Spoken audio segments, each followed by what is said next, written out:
I'm Milena, booktuber, bookstore owner, classics lover. This is my cappuccino, and I'm gonna talk to you about the books I read in June, the books I am going to read in July, or am planning to read in July, because it's a bit of an unrealistic TBR. I had a fantastic reading month. I read 12 books, a few of which were still for the Women's Prize. At the beginning of June, I was racing to get that shit done, and I did. Oh no, I forgot one book from the long list, but I read all the shortlist books. One of my favorite literary fictions of this year that I've read so far was The Women of the Women's Prize, which was The Safekeep by Eel van der Wouden. I had 3 5 stars this month. The other one was the winner for the non-fiction list. I did not expect that to happen, that my winners were the actual winners and 5 stars, which was Story of a Heart.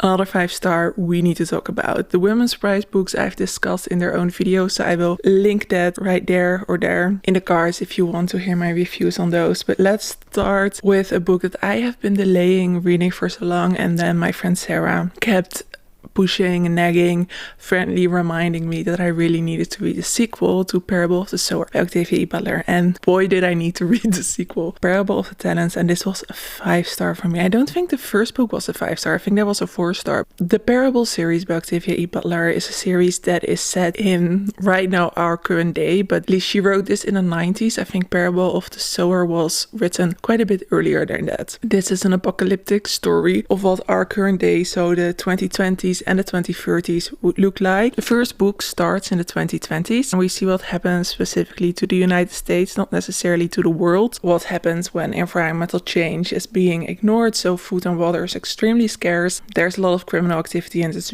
really dangerous to move outside of your own towns. And we follow our main character, Milena, who is 17 turning 18 in the first book, and she is very philosophical, she's very existential, and she writes a book called Earthseed, which she believes will be the true religion. And then she is very driven towards building a community amongst all the tragedy that they have seen. And this book is, I think, 4 or 5 years after the first book. It's been a few years, I think 2 years since I read the first book, so I'm not sure if those are also diary entries, but I assume so. I don't remember, but these are Olemina's diary entries, and her daughter, who is much later reading those diary entries. And we see so much tragedy happen with Olamina. I'm not gonna tell you anything about the plot, because it's of course a second book in the series, it's a continuation. I've mentioned before that reading in general desensitizes me to fictional ideas of pain and suffering,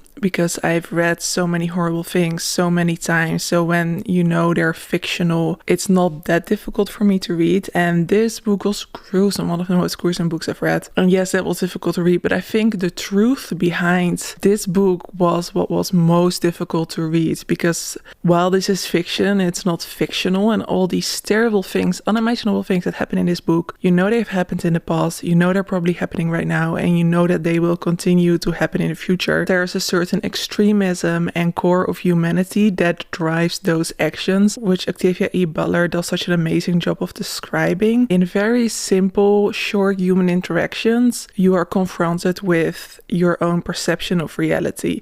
And there's one character in this book who's specifically very likable, feels like someone you want to protect, feels very believable, especially to outsiders. They are quite a mirror for the reader. I will talk to you about some of the themes in this book, so that I can hopefully convince you to read it, even though it's gruesome. This book is about what you're willing to believe outside of your own reality. It's how we cling to the truth, but always to our own truth, and a truth that feels safe and familiar. Within that, this book is so much about truth. It's one of the core themes, or the core theme. And it's also about how love is a motivator to deny certain truths. It's selfishness versus society, and finding the balance within that, connected to survival. And a surprising thing, like, I thought this book was written in the 70s. I don't know why I connect Octavia E. Butler to the 70s. I really don't know. This book was written in the late 90s. So I think there was some technology known and available to draw from, but it's so realistic. There's this thing that's just a VR experience, like literally described as if, and I don't know if there were virtual reality things in the 90s, I don't know, but it's so accurately described in how we use it now, or some people use it, I don't. And it's very much about the addictiveness of digital fantasy. It's not a big theme in this book, it's just hints of that happening to other people. It's not really connected to the main characters. I found it so clever, and the way that science was used as part of the world building, again, it's not a main theme in this book, but it's present, heavily disturbing. There's a president from the United States that she describes that has a lot of similarities with current president of the United States, which is it's terrifying, but a very, very intelligent book and very well written. I'm glad I finally picked this up. And I feel like I have already filled the entire time of the video just by talking about that book. This was one of the books I used for the Buzzwordathon, and the other book I used for the Buzzwordathon was a book that I found hard to find. I discussed it in my TBR last month, but I did actually read the Agatha Christie. So let's talk about something a little bit lighter. Murder. This is a book from 1972 called Elephants Can Remember. This is set in the 70s and it's definitely one of the later Poirots. I feel like it's number 30 or something, and Poirot is an elderly man, which I found really funny. And we also have Ariadne Oliver, a recurring detective novelist. I read 1 or 2 of the Ariadne Oliver books as well, and I find her so funny, witty, and incredibly British in a way that nothing is really very serious. Nothing is as important as a cup of tea. That always makes heavier topics like mystery feel so much lighter, and I found that really fun in this book. This book actually follows a cold case, which I've not read before yet in Agatha Christie, I believe. There's always like a current day murder. This is just a cold case, and we have Ariadne Oliver, whose goddaughter, her parents were found shot many years ago, and now someone is investigating that because her goddaughter is in a relationship with a man and his family is worried. Ariadne Oliver and Poirot are trying to find out what happened with the couple who got shot. There's a lot of reviews of people saying this was very predictable. I didn't find it predictable, but that's because I don't guess Agatha Christie mysteries because I'm not a mystery reader. To me, everything is a surprise. Having said that, I did find the clues a bit messy. I didn't know what was going on, and I also didn't really care because the relationship between Ariadne Oliver and everything they interviewed was much more interesting, I think, than the actual mystery. But then everything was thrown at me in the last bit, or maybe it's just because I'm such an inattentive mystery reader that I didn't really connect the dots. There was one big hint. I was like, oh, it's something to do with that, but I never really care how it resolves. I love that Poirot like takes his time and explains everything. Like in real life, you'll be like, dude, just tell me what happened. And this is like page after page of Poirot telling everything chronologically. I did enjoy that, but generally find Agatha Christie mysteries a bit underwhelming. So I gave this a 3.5 star, which is average Agatha Christie rating for me. I am still reading Letters to Milena. I am a little bit farther through, but I just don't feel like this is the kind of book that you will read in a short period of time. It's like a dip in and out of kind of book. And I will also say that I'm getting a little bit tired of Kafka finding a way. And I'm just really missing the responses that Milena wrote to this. A very one-sided romance because we only have his letters. I still need to continue with this at some point. We had a bit of a sad, difficult thing happen this month, and I will not go into details because I don't want to be triggering anyone. I needed a distraction, so I read 3 romance books. I will discuss them really quickly with you now, but I know that a lot of people who watch my videos are not interested in romance, and that is completely valid. So if you're not, then in the bar here, you can skip to the next chapter, and the next chapter is going to be my current reads. If you're not interested in romance, just skip to the next chapter and I will meet you at my current reads. But if you do want to read romance, oh my gosh, these 2 authors are amazing. So I talk about a lot.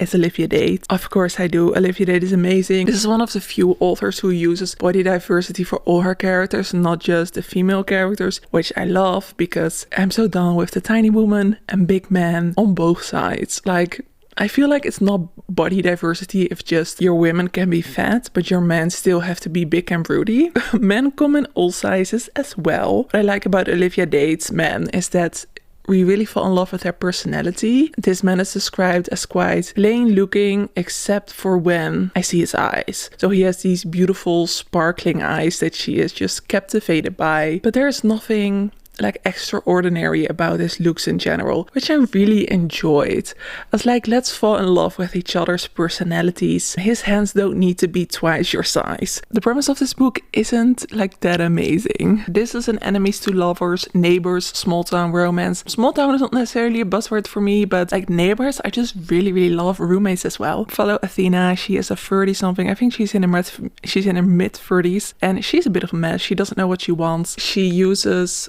Matthew, who's our main character, his younger brother, she has a whirlwind romance with him, and she kind of uses that to anchor herself down. It's quite clear that they are not really meant to be and that they're not compatible mostly. On the insistence of Matthew, the older brother of the guy she has a relationship with, he just keeps pestering his brother that this relationship isn't going too fast and that he should slow down because they're apparently engaged. And then the brother dumps Athena a few weeks before their wedding, and then she is left stranded at the house she paid a deposit for that is next to his brother. So of course they become neighbors and they have a beautiful slow burn friendship. They of course are first kind of enemies because they both have quite a bad opinion of each other, and then slowly they get to know each other and they become very human towards each other and very, I want to say very 30s. Like, this story would not have played out the way it did if they were in their 20s, and Olivia's characters are often like in their 30s and 40s, and I love it. It's so mature and it really shows how complicated life actually is and how things don't just explode in a moment, but how life can be very mundane at times as well. That sounds like this book is boring. It's not what I mean. I hate love triangles. I truly hate it because I just find it so disrespectful. I always feel like so many people are getting hurt where it's like not necessarily. I always feel like, unless it's like a polyamorous relationship, I feel like just make up your mind and stop toying with people. But Athena has no feelings whatsoever anymore for the younger brother after they break up because she has realized what their relationship actually was and that it wasn't love. From that point of view, it's not really a love triangle, which means that I could enjoy this. I liked Athena and how her life was messy, and there's some mental health rap in this as well, which was a bit challenging to read at times, but I think it's done well. It's a romance novel, so it's always a bit too simplistic, but it was good enough for a book that wasn't supposed to be very heavy. Matthew, gosh, I love that man. He is shy, kind, and incredibly broody, but in a way that he is just so wrapped up in the things he has to do for his, survival sounds a bit heavy, but just the things he feels responsible for. He's very focused on that, and he's not really made any space for anything beyond that. I found him just so sweet, so I really like this. Not my favorite Olivia date, but I am excited for the next book that is coming because we really got quite a big introduction into one of the characters that is gonna be the second book in this series, and he's a baker. So I'm already in love. I read the next series by Hannah Bonham Young, and this was also okay. It wasn't on the same level as Out on a Limb, which I read last month or 2 months ago. I don't exactly remember, but oh my gosh, 5-star, I love that one. But this she wrote earlier, and I think you can kind of tell. So the first one is a book that I didn't necessarily like for the romance, but just for the story and the family. This is Next of Kin. This is an enemies to friends to lovers moving together for convenience. Is that like a trope? Roommates for convenience. It was a funny story as well by Emily Henry, in which I love that trope. I just love it. It's a forced proximity type thing that I just really enjoy. Nora, don't drink that. Like, why are cats? Why? She's drinking a bit of rainwater from a dirty bowl. Like, why? Why would she do that? And now she's looking at our tiny pool like she really wants to take a swim. They're in this situation because they want to foster their siblings and they combine their income as a way to be able to do that, like, legally. And I really enjoyed that aspect of it. The sibling of the guy who, oh my gosh, what's his name again?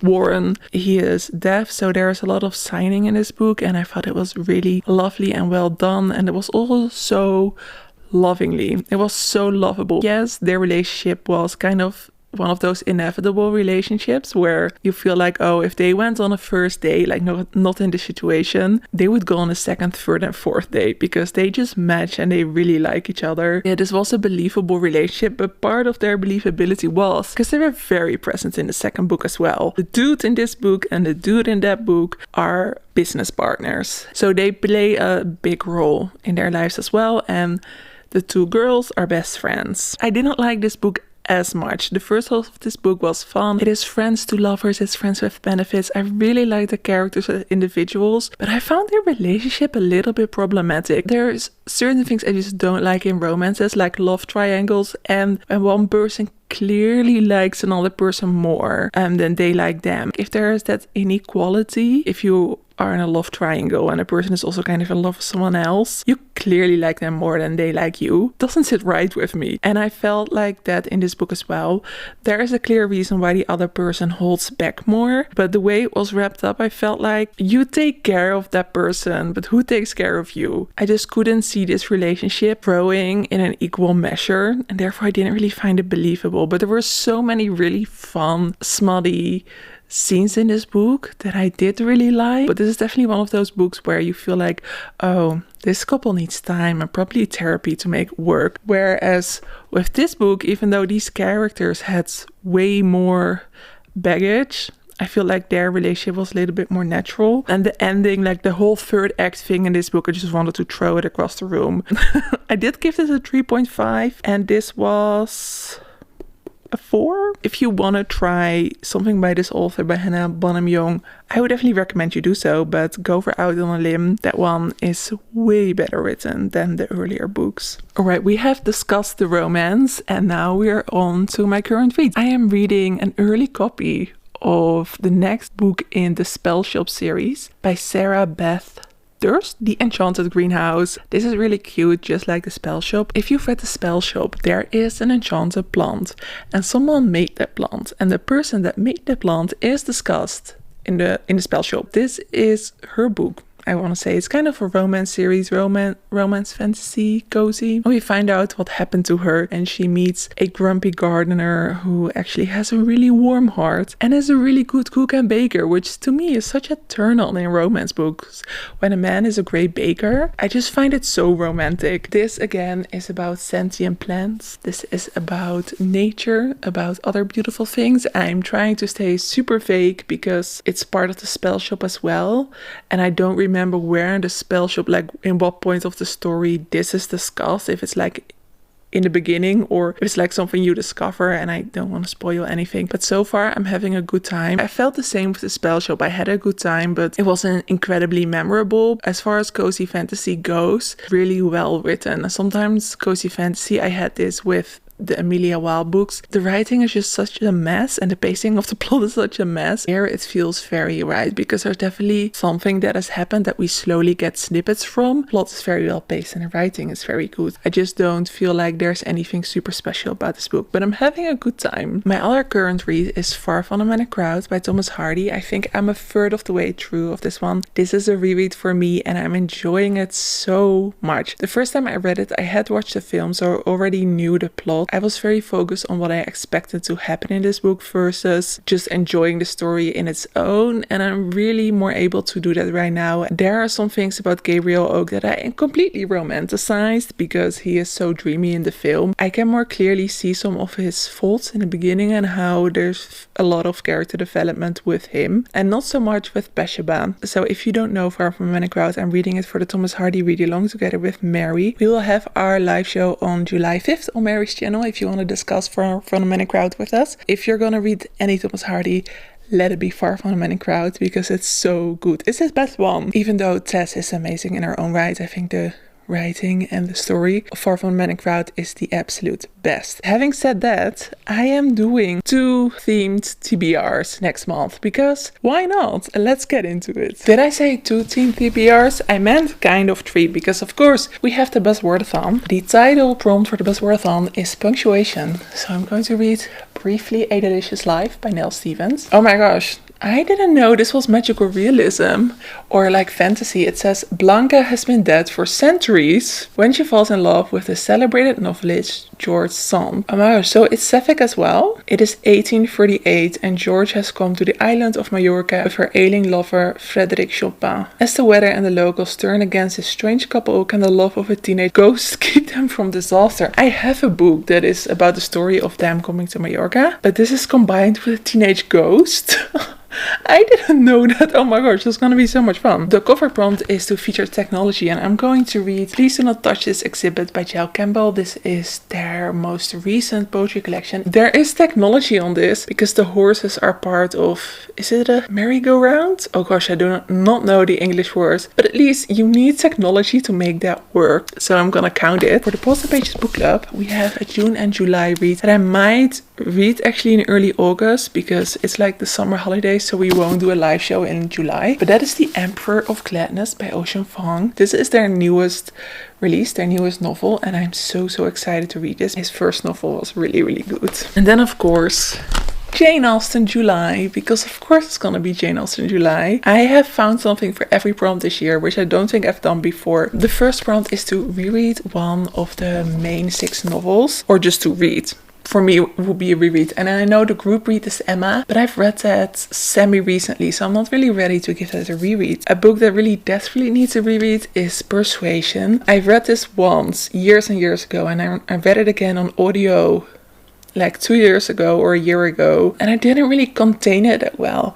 And I still feel like I cannot recite you the plot of Persuasion, and I can with most of the other books. So I feel like it really needs an attentive other read for me. So on my third read, hopefully I will finally really retain what Persuasion is. This is just the one novel by Jane Austen that I feel that I don't really carry with me the way I carry the other novels with me. So this was the only really good option for me to reread. Prompt 2 is to read something by Jane Austen that is not one of her main 6 novels. I didn't want to reread anything, and I think, but I don't know for sure, I think I've not read her unfinished novel called The Watsons. I think this is one of her earlier unfinished novels, and I have no idea how big it is. It is part of a bundle of Jane Austen's shorter works that I have, and I'll see if I like it. Alright, it's possible that I've zoomed in or out. I have to change my battery, but prompt number 3 is to pick a book that is a non-fiction about Jane Austen or about Jane Austen's time. Now, I'm going to read a book that I heavily promoted on Milena's bookshelf because I was just so excited for it, and a lot of people seem to be reading this as well because it came out this year, and that is Jane Austen's bookshelf, The Women Writers Who Shaped a Legend by Rebecca Romney. So this is about all the women writers that Jane Austen read, and a lot of people say that it is a very entertaining book and that's really a dive in kind of let yourself be hugged kind of book. It seems cozy from what people are describing, even though it is big. Oh, it's not that big. It's between 400 and 500 pages. It's just I have the hardback with quite a large font. Oh, it's not a large font at all. It seems like a large font. This is a big book and intimidated, but I'm gonna have a lot of fun, I think. Prompt number 4 is to read a retelling of a Jane Austen book or a work of historical fiction set in Jane Austen's time. And again, I'm going to pick a new release. I feel like every year there are new releases that fit this prompt, and this is The Unlikely Pursuit of Mary Bennet. And this is sapphic romance about Mary Bennet and Charlotte Lucas. When I first read it, I was like, yeah, that's far-fetched. This set after Mr. Collins unexpectedly dies, and in a Regency time, a good connection or good option to write a sapphic romance, because we have of course a widow who has all this kind of freedom and money. Usually if she's well off, there is space for them to actually build a romance and to build a life. So that really works for me, and I'm really curious to see how they're going to pull this off and if I feel like it's believable. I usually don't prefer to read books about Mary Bennet because I enjoy the other Bennet sisters so much, and then when Mary Bennet is written differently, I don't love it. So I'm a little bit nervous for this one, but it's a romance. I love romances. It's a new release, so we'll see. If I don't like it, I'll pick something else. The last prompt is read a book by a contemporary of Jane Austen, and I'm going to pick Mary Shelley, and I'm going to pick her novella Matilda. I just read what it is about. Okay, I figured, this is something else people seem to sometimes read by Mary Shelley, but it's about... Can I say that on YouTube? Just say inappropriate romances that no one wants to read about. Think Lolita. I might switch this out. I don't know if I want to read it, to be honest. I'm definitely not going to buy it. I'll try a few pages, and if I feel nauseous, I'll pick something else. Feel free to leave me a recommendation in the comments down below. And then there are 2 prompts for screen adaptations, and I'll share with you in my Jane Austen July vlog, which I mean to film, which things I'm going to watch. And I'm all done with my TBR. I mean, how many books? 1, 2, 3, 4... 5, so let's not count. Let's just not. I read 12 books last month, so I'm sure I can do it. In the Netherlands, there are different literary prizes. There's one main prize that I don't really love often because it's a lot of men.